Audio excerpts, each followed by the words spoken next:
भाई मतलब आज की रॉ देखने के बाद मैं कहूंगा कि जो रोड टू रेसलमेनिया है वो कुछ ऐसी लगनी चाहिए थी, क्योंकि शो पर दो चीज ऐसी हुई जो कि एक साथ हुई हैं और ये कभी कभी एक बार भी नहीं होती। Okay, hello chatters, my name is Rohit and you are watching wrestle chatter. तो इस वीडियो में गाइस हम लोग बात करने वाले हैं आज हुए मंडे नाइट रॉ के एपिसोड के बारे में। बड़ा मजा आया इसको देखने में। सबसे पहले हमको जो शो की स्टार्टिंग है वो बैक स्टेज से ही देखने को मिलती है, जहां पर जिमी ऊसो, पॉल हेमन और उनके साथ साथ सोलो सिकोवा होते हैं। पॉल हेमन पहले से कहते हैं कि भाई देखो आज सोलो सिकोवा हैंडल करेगा केविन ओवंस प्रॉब्लम को और जिमी ऊसो तुझे सैमी ज़ेन वाली जो प्रॉब्लम है उसको सॉल्व करना है। यानी कि उन्होंने शुरुआत से बताया था भाई आज हमारा ये प्लान है और हमको ये करके चलना है, क्योंकि आपको ये भी पता है कि जिमी ऊसो को सिर्फ एक हफ्ते का टाइम है और ये बात पॉल हेमन ने उनको बाद में शो पर बता भी दी थी। अब सबसे पहले जो शो की स्टार्टिंग है मतलब मेन जो होता है वो था Kevin Owens versus Solo Sikoa के मैच से। मुझे अच्छा लगा कि WWE ने इसको शुरुआत में ही डाल दिया। अगर आपको बैक से थोड़ी सी नॉइस आई तो भाई इसको इग्नोर करना, क्योंकि यहाँ पे काम चल रहा है मेरे घर पे। अब सीन क्या होता है, ऑब्वियसली इस मैच में बात तुमको बता दें कि इस मैच का मतलब कहीं से भी ये नहीं है कि मैच में कौन जीत रहा है कौन हार रहा है। बात यहाँ पर है केविन ओवंस और सैमी ज़ेन और ऊसोस का WWE फ्यूचर में मैच प्लान कर रहे, तो इसलिए यहाँ पर ये सारी चीजें थी। अब कुल मिला के क्योंकि जिमी ऊसो रिंग साइड के ऊपर थे तो केविन ओवंस के लिए काफी ज्यादा प्रॉब्लम्स क्रिएट होती हैं। और हमने एंड में ये भी देखा कि सैमी ज़ेन आते हैं बचाने के लिए और जो काम उनको करना भी था, क्योंकि एक पॉइंट तो बिल्कुल ऐसा है जब स्वॉन्टन बॉम्ब उन्होंने लगाया, ऐसा लगा भाई आज सोलो सिकोवा की पहली लॉस आ चुकी है मेन रोस्टर में, लेकिन जिमी ऊसो ने आके सेव कर लिया, वरना आज तो भाई पक्का जो पत्ता है वो सोलो सिकोवा का कट जाता। इसके बाद सैमी ज़ेन आते हैं, सैमी ज़ेन ने भाई भगा दिया दोनों को। सैमी ज़ेन की तुम पावर देख रहे हो, ये बंदे को कुछ टाइम पहले तक पूरा अंडर एस्टिमेट किया जाता था, लेकिन आज उन्होंने सोलो सिकोवा और जिमी ऊसो दोनों को भगा दिया। इसके बाद क्या होता है, रिंग पे जाके वो हाथ ऑफर करते हैं, मतलब हैंडशेक ऑफर करते हैं, लेकिन केविन ओवंस ने ये एक्सेप्ट नहीं किया है और केविन ओवंस वहां से चले जाते हैं। इवन बैक से जाके जब सैमी ज़ेन पूछते भी हैं केविन ओवंस से भाई क्या प्रॉब्लम है तेरे को, तो केविन ओवंस से कहते हैं भाई तू ब्लड लाइन में ही चले जा, तू अपोलोजाइज कर ले, तो जो करना है कर ले, हम डन हो चुके हैं। सैमी ज़ेन कहते हैं भाई मैं समझ रहा हूँ चीजें कॉम्प्लिकेटेड हैं, हम दोस्त नहीं हो सकते, हम भाई की तरह काम नहीं कर सकते, लेकिन हमारा दोनों का मकसद सेम है।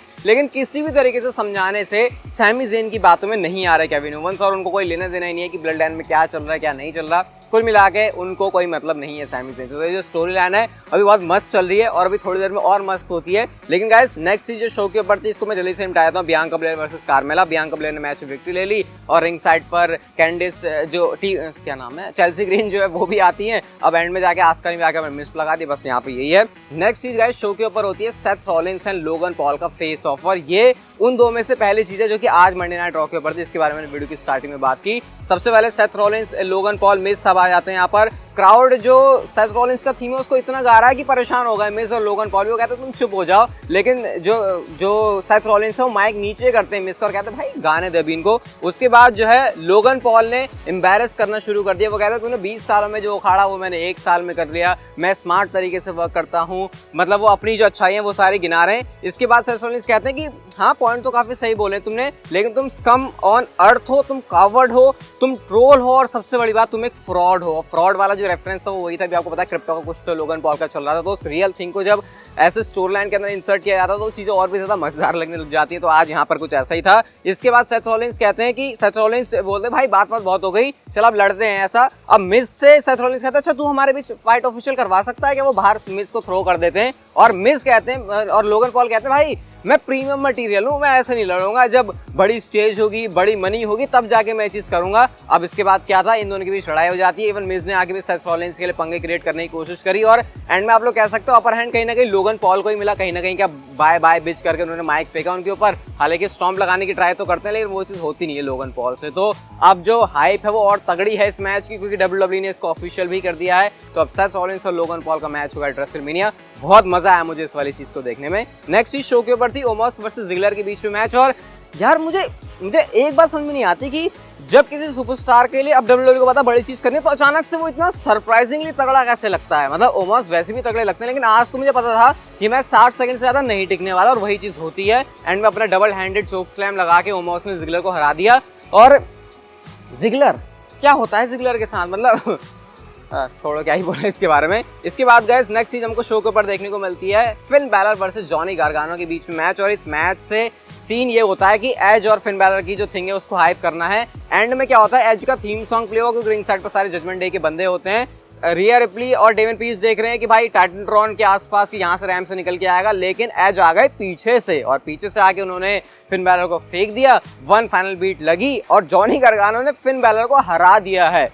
ये यहाँ पर सारा क्रेडिट इसका एज को मिलना चाहिए। जब तक जजमेंट डे को पता चलता है कि क्या चल रहा है, डेक्स्टर लुमिस ने डेविन प्रीस्ट को उड़ा दिया और रिंग में स्पीयर जो तगड़ा वाला खींच के मारा है फिन बैलर के ऊपर, वो भी काफी देखने में आज जो है मजा आया। तो अब जो WWE डेफिनेटली दिखा रही है हाइप एज और फिन बैलर के बीच में भी, और इसके बाद ये मैच की तरफ लीड करने वाला है। इंटरेस्टिंग ये रहेगा देखना है कि WWE यहाँ पर स्टिपुलेशन कौन सी डालती है। इसके बाद शो के ऊपर हमको निकी क्रॉस वर्सेस पाइपर नेवन के बीच मैच देखने को मिलता है। यहाँ पे ज्यादा कुछ आपको खास बताऊंगा नहीं। इस मैच में जो विक्ट्री है वो जाती है पाइपर नेवन की।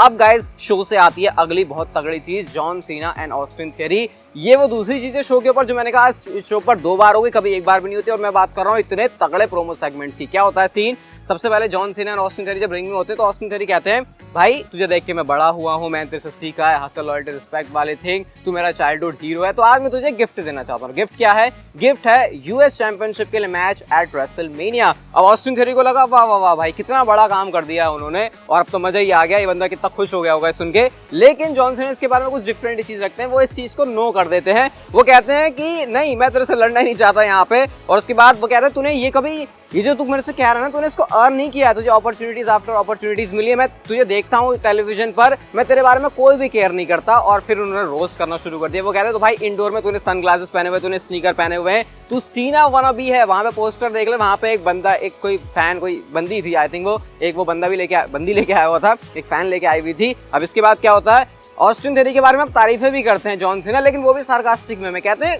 कुछ तो अच्छा है तेरे अंदर, फीडबैक देता हूँ, तेरा नाम बहुत बढ़िया है। जैसे तेरा नाम ऑस्टिन थियरी है, हमारे WWE की हिस्ट्री में स्टोन कोल्ड स्टीव ऑस्टिन हुए हैं, अंडरटेकर हुए हैं, रॉक हुए हैं, लेकिन तेरा नाम ऑस्टिन थियरी है क्योंकि इसमें सिर्फ थियरी है। और ऐसा करके उन्होंने फिर से ट्रोल कर दिया। ऑस्टिन थियरी को लग रहा होता है कि उनकी तारीफें हो रही हैं। इसके बाद जॉन सीना वहां से जाने लगते हैं, तो अब एक तगड़ा शॉट ऑस्टिन थियरी ने भी ले लिया। वो कहते हैं तुम यहाँ से कहीं भी नहीं जाने वाले, जैसे तुम्हारे सिर के बाल जा रहे हैं वैसे तो तुम बिल्कुल नहीं जाने वाले। इवन उसके बाद जॉन सीना कैप उतार के अपना बाल स्पॉट भी दिखाता, जो कि अब नहीं था क्योंकि शायद जो ग्रोथ है वो जॉन सीना की हो चुकी है, बालों की मतलब लेंथ थोड़ी ज्यादा है। तो ये भी मुझे अच्छा लगा कि उन्होंने उस रियल लाइफ वाली थिंग को यहाँ पर डाला। इसके बाद ऑस्टिन थियरी कहते हैं कहाँ गया तेरा नेवर गिव अप, कहाँ पर गई तेरी हसल लॉयल्टी रिस्पेक्ट, कहाँ पर है जो तू सारी बातें करता तो मेरे से मैच लड़ने को तैयार नहीं है। अब जॉन सीना कहते हैं भाई तू गलत सोच रहा है, मैं तेरे से इसलिए नहीं लड़ना चाहता, यहाँ पे मेरी नेवर गिव अप वाली तो चीज ही नहीं है, तू रेडी नहीं है अभी मैच के लिए। अब ऐसा धीरे धीरे करते करते क्या होता है, क्योंकि मैच तो इनको बनाना ही है, जॉन सीना कहते हैं चल मैं बॉस्टन क्राउड से पूछता हूँ वो क्या देखना चाहते हैं, और ऑब्वियसली सारे लोगों ने इसको हाँ कहा। अब जॉन सीना कहते हैं भाई तेरे पास अब कोई भी ऑप्शन नहीं बचा, यूएस चैंपियनशिप का जब मैच होगा,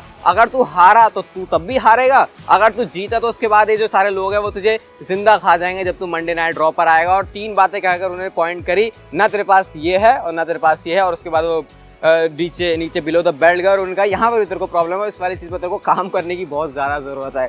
कितना ज्यादा नेचुरल लगता है भाई जॉन सीना बंदा, मतलब WWE में आप ऐसे सुपरस्टार्स को उठा के देख लो जो इतने बढ़िया तरीके से प्रोमो कट कर सकते हैं। खैर जॉन सीना की तो कैटेगरी, उनका तो लेवल, उनका तो मतलब सब कुछ ही अलग है, लेकिन इतना मस्त लगा देख के भाई जॉन सीना का पूरा प्रोमो वाला सेगमेंट। और ऑस्टिन थियरी का वो जो कॉकी बिहेवियर रहता है पहले वाला, कहीं ना कहीं यहाँ पे थोड़ा सा देखने को मिला, क्योंकि जॉन सीना थोड़े बड़े लेवल के तो उनके सामने तो भाई ऑस्टिन थियरी की क्या ही चलनी थी। तो मुझे इस वाले सेगमेंट को देख के बहुत मजा आया, और जो भी चीज थी बहुत अच्छी तरीके से WWE ने यहाँ पर करी। और जाते जाते एंड में वो कोडी रोड्स को भी एक तरीके से इंट्रोड्यूस कर देते हैं, हक बग उन्होंने किया, तो ये भी एक छोटा सा सेगमेंट था जो कि WWE ने यहाँ पर डाला था। इसके बाद गए शो के ऊपर चैट गेबल वर्सेस कॉर्बिन का मैच था, कुछ बताने के लिए यहाँ पर भी नहीं है। चैट गेबल ने सबमिशन के थ्रू विक्ट्री ले ली, सबमिशन के थ्रू जीते, ये एक बहुत बड़ी बात है गेबल के लिए, और उससे भी घटिया बात है कॉर्बिन के लिए। इसके बाद हमको लीटा, Trish stratus and Becky Lynch देखने को मिलती है, और डैमेज कंट्रोल भी यहाँ पर थी। बेसिकली मैच सेटअप करने के लिए था 6 विमेन टैग टीम मैच के लिए, और इन सब के बीच बातें चल रही है, जिसके बाद ब्रॉल वगैरह भी हो जाती है। तो यही सब सेगमेंट था, और अब पता लग गया कि Shayna Baszler and Ronda Rousey possibly नहीं चैलेंज करेंगी चैंपियनशिप के लिए, बल्कि WWE का 6 विमेन टैग टीम मैच का प्लान है। और गाइस शो के मेन इवेंट में Jimmy Uso versus Sami Zayn का मैच आज WWE ने शो के लिए अनाउंस किया था। इसमें भी सिंपल सी बात है, किसी को फर्क तो पड़ता ही नहीं कि मैच का रिजल्ट क्या होगा, कैसा होगा, सिर्फ एक बात सबके ऊपर टिकी हुई थी कि आज होने क्या वाला ब्लड लाइन के अंदर, क्योंकि आखिरी हफ्ता है, क्या जिमी ऊसो भी निकल लेंगे ब्लड लाइन से या रोमन रेंस उनको भगा देंगे, जे ऊसो क्या करने वाले हैं। अब मैच के बारे में क्या आपको बातें बताऊं, मैच तो ठीक ठाक सही था, रिंग साइड के ऊपर सोलो सिको भी थे, तो ये सारी चीजें चल रही हैं। एंड में जे ऊसो आ जाते हैं, और जे ऊसो के आने की वजह से हमने देखा कि मैच में अब टेंशन क्रिएट हुई, और पिन फॉल कर दिया सैमी ज़ेन ने जिमी ऊसो को, और सैमी ज़ेन इस मैच में विक्ट्री ले गए। अब जब जे ऊसो ये सब देखते हैं तो उसके बाद वो रिंग में आते हैं, कंधे पर हाथ रखते हैं जिमी ऊसो के, ऐसा दुख दर्द व्यक्त करते हैं कि जाना तो नहीं चाहते लेकिन शायद उनको जाना पड़ेगा, और वहां से चले गए। अब नीचे खड़े हुए सैमी ज़ेन, उनके साथ जाके उन्होंने ब्लड लाइन वाला पोज किया, उनसे गले मिल रहे हैं, और फैंस का जो रिएक्शन मिला हक करने पर, वो मेरे को पता किस रिएक्शन की याद दिलाता है, वो याद है शील्ड के टाइम पर जब डीन एम्ब्रोस, सेथ रॉलिंस और ये सारे एक साथ में थे, तो फिर उसके बाद क्या हुआ था, मतलब I think dean Ambrose and Seth Rollins ने हक किया था शील्ड को फॉर्म करने के लिए, ये कुछ मुझे वैसा ही लगा। लेकिन अभी आना था बहुत बड़ा धोखा, इसके बाद जे उसो ने सुपर किक लगा दी भाई सैमी ज़ेन को, और क्राउड का उस पर भी तगड़ा रिएक्शन था, क्योंकि अभी तो उनको लगा कि भाई इन्होंने साथ ज्वाइन कर लिया है,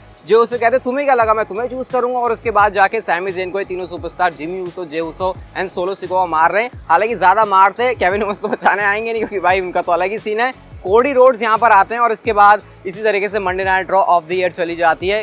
कोडी रोड्स और इनके बीच में कोई पंगे नहीं, वैसे कोडी रोड्स आ गए तो जो ब्लड लाइन के मेंबर्स है वो खुद ही पीछे हट गए। तो ओवरऑल आज का मंडे नाइट ड्रॉ का एडिशन मुझे बहुत पसंद आया। डेफिनेटली अगर आपको भी आया तो इस वीडियो को लाइक जरूर कर देना। ये वीडियो अच्छी लगी तो आप लोग अपने फ्रेंड्स के साथ इसको शेयर और सब्सक्राइब भी कर सकते हो। So see you guys in my next video.